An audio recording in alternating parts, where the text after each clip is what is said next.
So I'm doing this tub over again, and I'm going to show you how to, basically what you need to do is to clean everything down and get it real clean, do the surface prep, and then do the spray painting. We're using a spray. I guess you could use a brush. My preference is if I have, even in cans, if I have to pay a little bit more for a spray, I'll use the spray. Okay, that's it.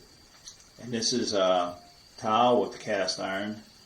I'm doing the towel and the cast iron tub. It has been previously done with the coating, but it's failed in certain areas, and I'm going to fix it.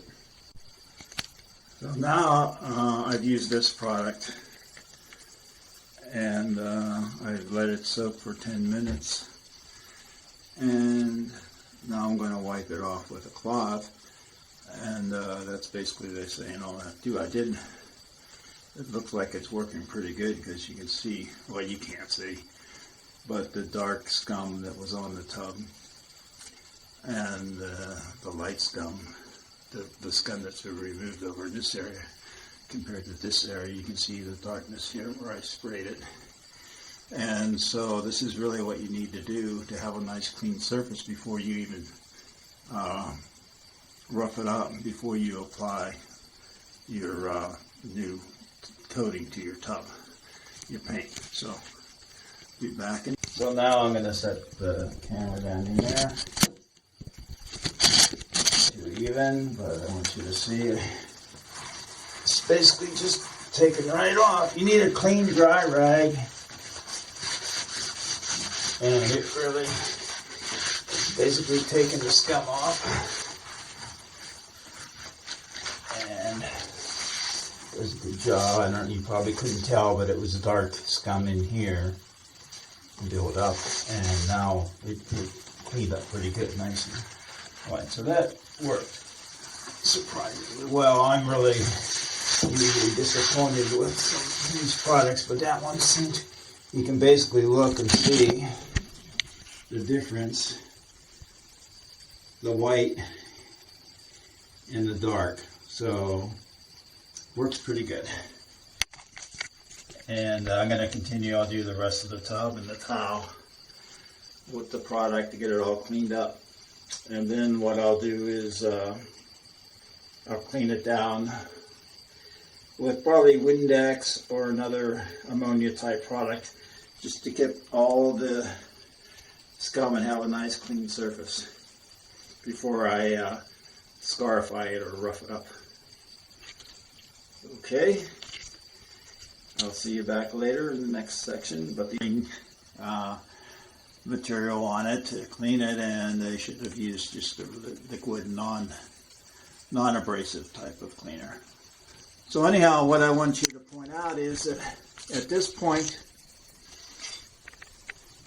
before you do anything, you can't just go in because it's been refinished before.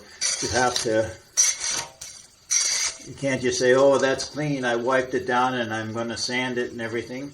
You actually have to, like I said, you have to go and get all the loose material out until a point where it's well adhered. Because what happens is if you just say, oh, this is good, and just start sanding it, you see how all that is? So you got to go back with a putty knife until it won't come off anymore. Okay? So that's just common sense, I guess. But if you don't do that, then you can paint that, and and it's just going to fall off, and then you're going to have big cracks on your new. So you just wasted a coating job painting it. So you need to go around, test these areas till they're back to a good thing. And if it's been a while since the cracking started, as you see here, a lot of the material has been gone from the base of the tub. Then that water's had a chance to work up underneath there, especially if it's loose.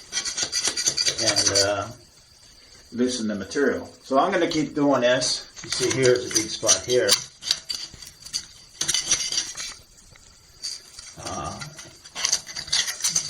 Get all this loose material out. And then I'm going to show you what you have to do this, because what you got here is a ridge. And after you get all the loose material out, you're going to have to take care of that ridge. But again, this is refinishing a tub that's been refinished, and I'll show you how to make it come out pretty nice and looking like it's just been done the first time. Okay. Okay, so I'm done with the removing the loose with the putty knife around the edges, and now I'm going to do some sanding. Now I'm doing this only a little bit every day, so you know, if you're working on it, you just make sure you dry everything up good before you start working. Now here's the thing, you see there's an edge right there, and if you just painted over that edge, even though it's watered here, you'd be seeing an edge on your tub, you know, until you damaged it again. So what you have to do is sand it.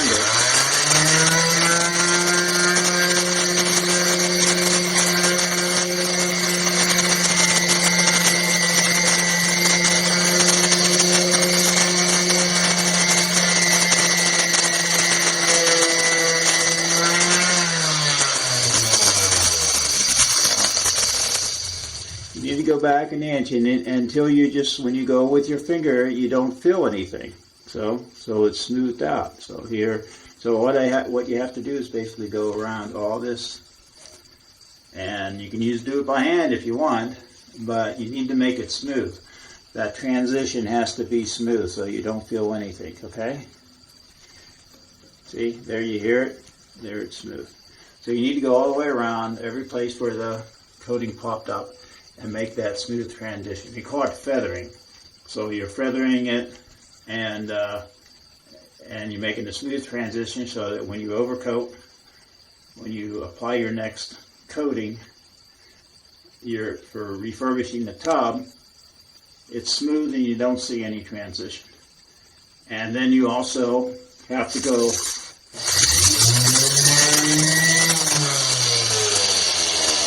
I'm using, you have to go over the bottom of the tub. So I'm using, I'm going to use 220 here. You want this colored aluminum oxide type of paper to do it, so that it's tough enough to put a scar or to put a profile in the bottom of the tub. And you can use like 150 too if you want to on the bottom of the tub. But I'm using it here primarily because I got a lot of area that I need to do that transition. So that's why I want a nice smooth paper to do that transition. And then what I'm going to do is I'm going to use 220 again to go over the whole tub with sandpaper so that I have a little bit of a profile in the tub, in the old coating. Okay, so I'm just going to continue with that, and when I'm done, I'm going to clean it up with the back, get all the dust out. I don't know if I'll get done today, but it doesn't matter because it's a progression, so you can do this as much as you can. The thing is, though, when you do put the coating on, and mine are spray cans, that you wait long enough period so it dries up and cures up real good before you start using.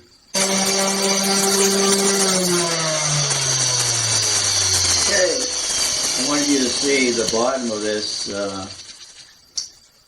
paper, and this is a 220 grit. So if you're getting this and you're at that point, you don't want to keep, if you're getting paper that's basically that's filled up, so you don't want to keep using something like that, okay, because you're just wasting your time. I mean, you could do it, but basically you want to keep your paper fresh. So once it starts getting this, gets filled up, gets more whitish than colored, then you want to switch paper. Because what you're trying to do is get a nice smooth finish. can't feel anything there. It's feathered. And if you're just rubbing paint on paint, that's basically what that is. That's filled up with paint particles, sanded off paint, just like wood dust, but it's paint dust. And once it fills that gap up between the little particles of grit, then it's not really doing anything, okay? So you want to switch that out. The other thing I wanted to show you is you're going to be working on your knees, so make sure you have something to protect your knees. I use towels, but you don't want to use like knee pads that are hard plastic or something, because depending on what they're made of, they might mark up your towels as you go along. So just update here. This is being sanded, and you see marks, you see a little bit of dust, but you basically see that you can't. If you run your finger along, there's no transition. You cannot feel the transition, and that's what you want to have, especially in areas that are very visible on the far side, and you're getting that real fine dust. Because over there, the way the light is on a tub and stuff, you'll see the transition from the old coat to the new coat. But by feathering it out, you won't see a transition. Down in here on the back side,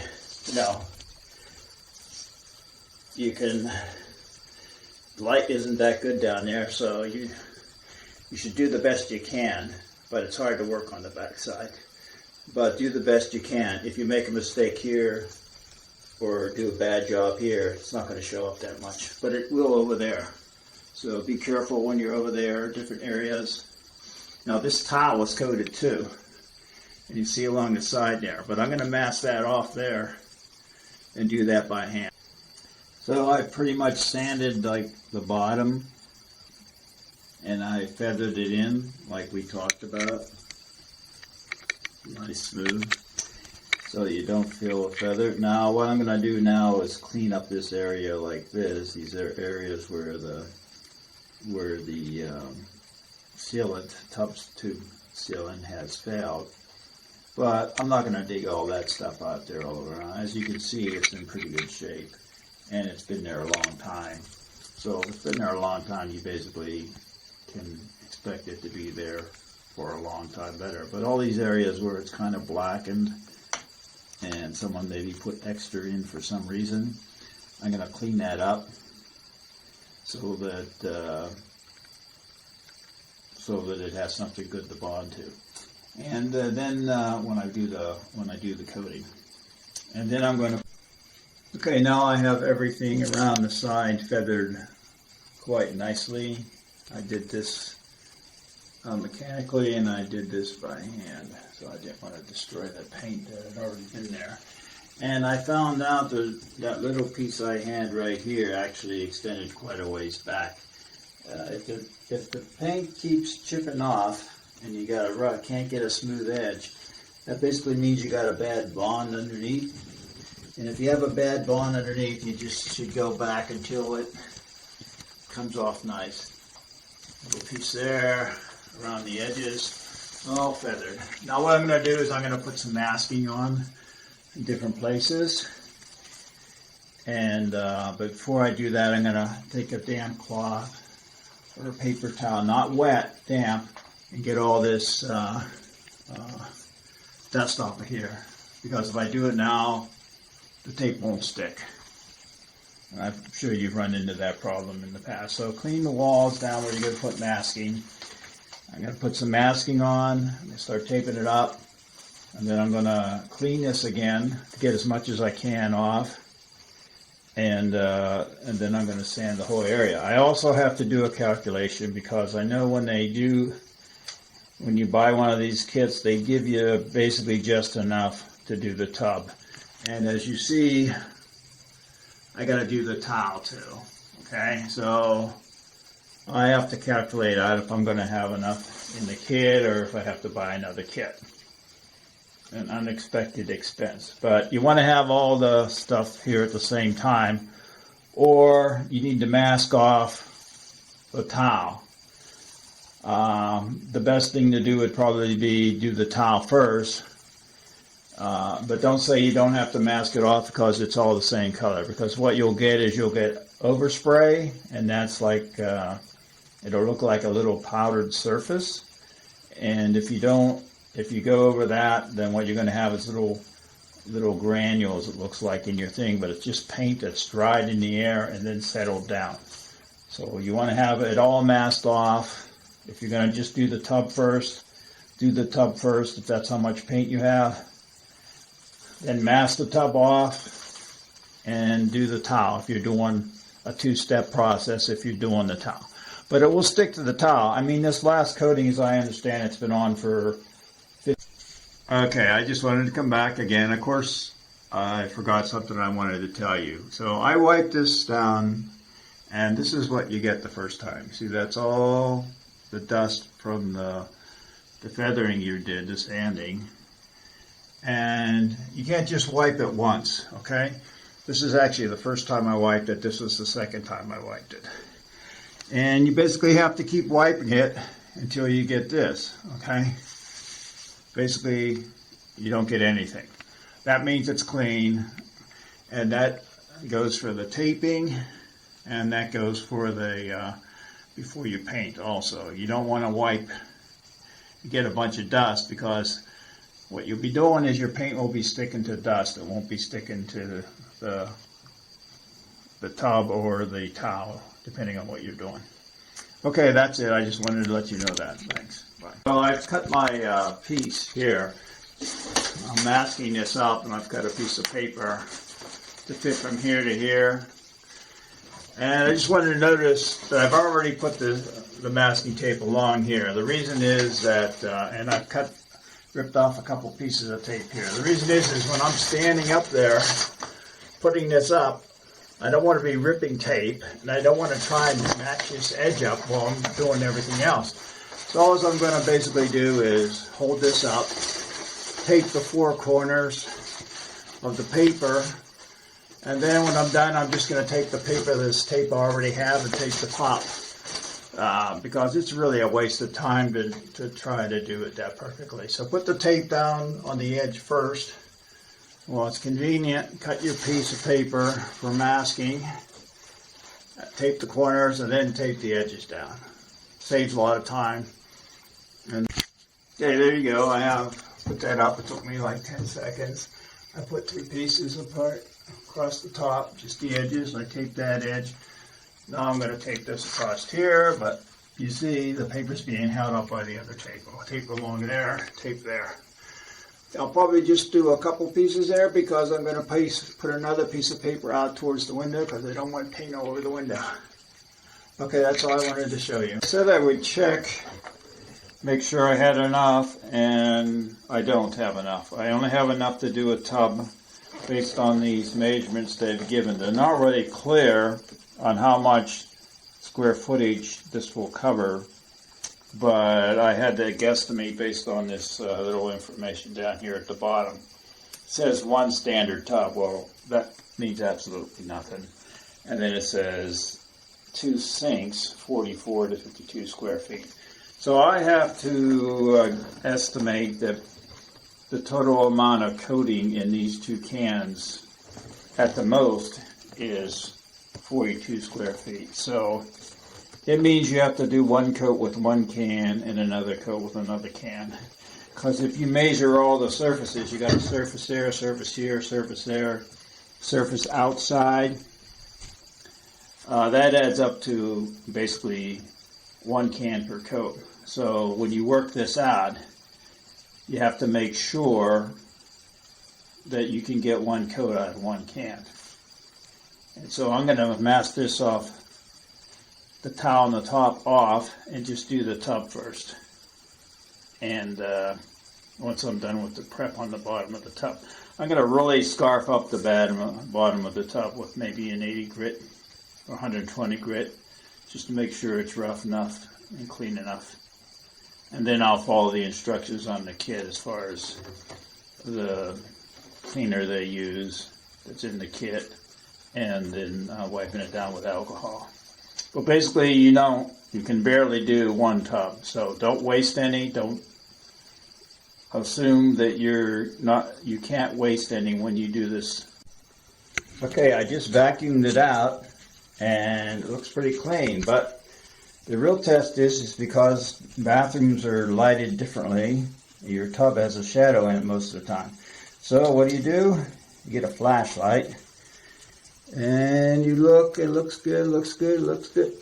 Oh, there's shadow back on the back side here. So I need to sand that a little bit there, and then that's about it. So this kit has a cleaner in it that you're supposed to mix up with the powder and do it twice and wipe it down twice.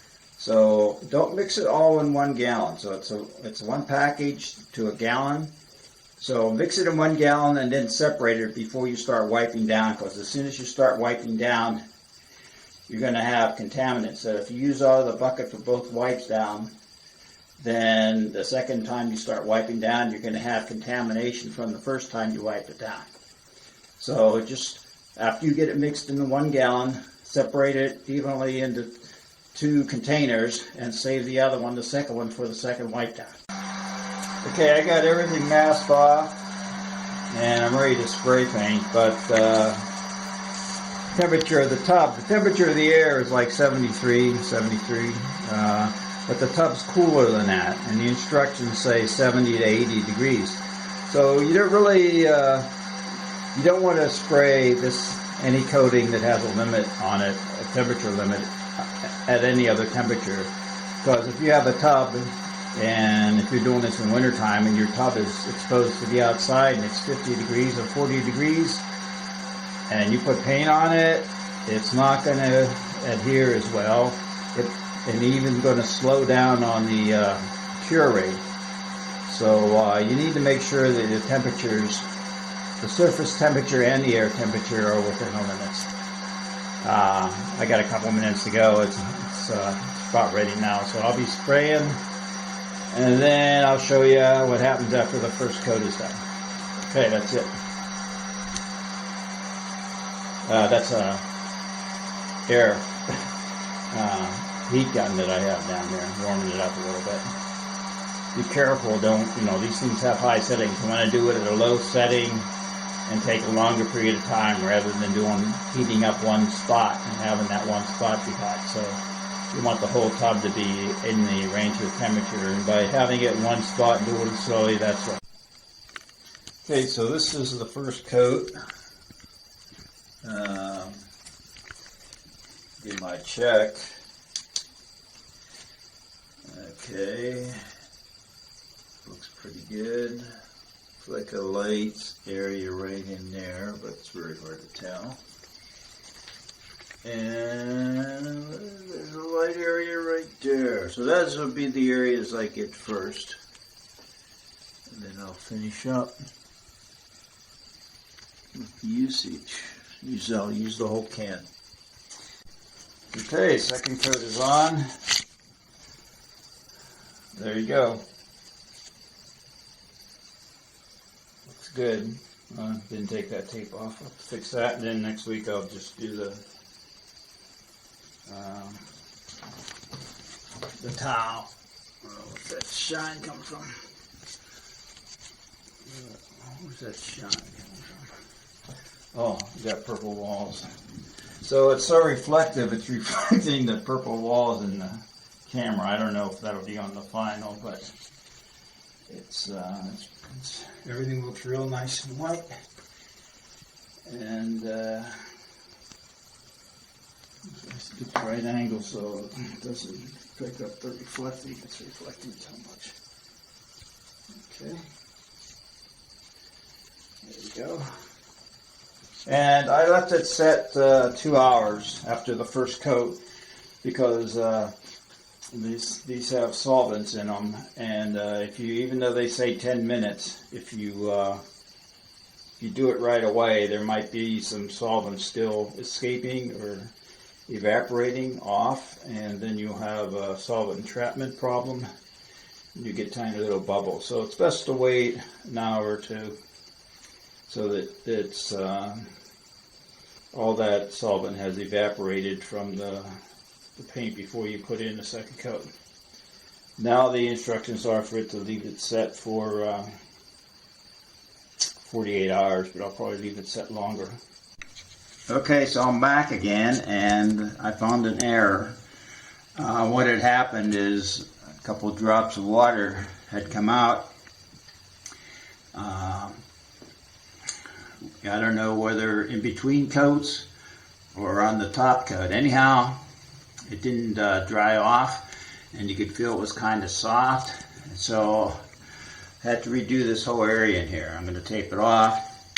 What I'm going to do this time, because it's hard to tell when it's going to come out again, I'm going to basically take a bag, plastic bag, and tape it over the front of the, well, these bags are stupid, so what I'll do is I'll put it on, then I'll show you. Thanks. Okay, so I taped this bag on. Any drips that come out of there will drip into the bag, so water will not contaminate my surface again like it did last time. Just hard to see when everything's white and then you see water drop out, but by the time it drops out, it's too late anyhow. So I've feathered it out, I've sanded that area down. I'm going to clean it up now and put another coat on. Okay, so I redid this area. I just wanted you to see that it came out nice and smooth, and it looks good. There's no runs. Need to get this shine off of here. Okay. So anyhow, what happened is I actually had to put it on, stop in the middle of it, and do it all over again because I had, because of the angle I was at, and I was using my left hand to spray. It wasn't as even as it is when I do it with my right hand, and so, you know, it's the opposite side of the tub. I use my left. So I actually was, even the second time I did it, I was getting runs that I hadn't mentioned before, but there were actually runs in it before, and I didn't know that the water had caused it or if my technique had caused it, and it was obviously both. The water caused the coating to be soft at the bottom, and my spray technique caused the runs. So what I did this time is, rather than going back and forth and doing even coats, I basically, it says do 2 coats. I probably did 5 or 6 coats. Just spraying it a little bit, letting it set up for half an hour or so, and spraying again. And then that way, I didn't get any runs, it came out real nice and smooth. It looks pretty good. And don't let the reflection. Okay, I just wanted to give you the final. Everything turned out pretty nice. And put the drains and everything. I was pulling the paper down and I forgot to make the final on the finished product. So all the towel, tub, are refinished. It turned out pretty good. Nice and shiny. I'll leave it set. It says 48 hours, but I'll probably leave it set longer before use.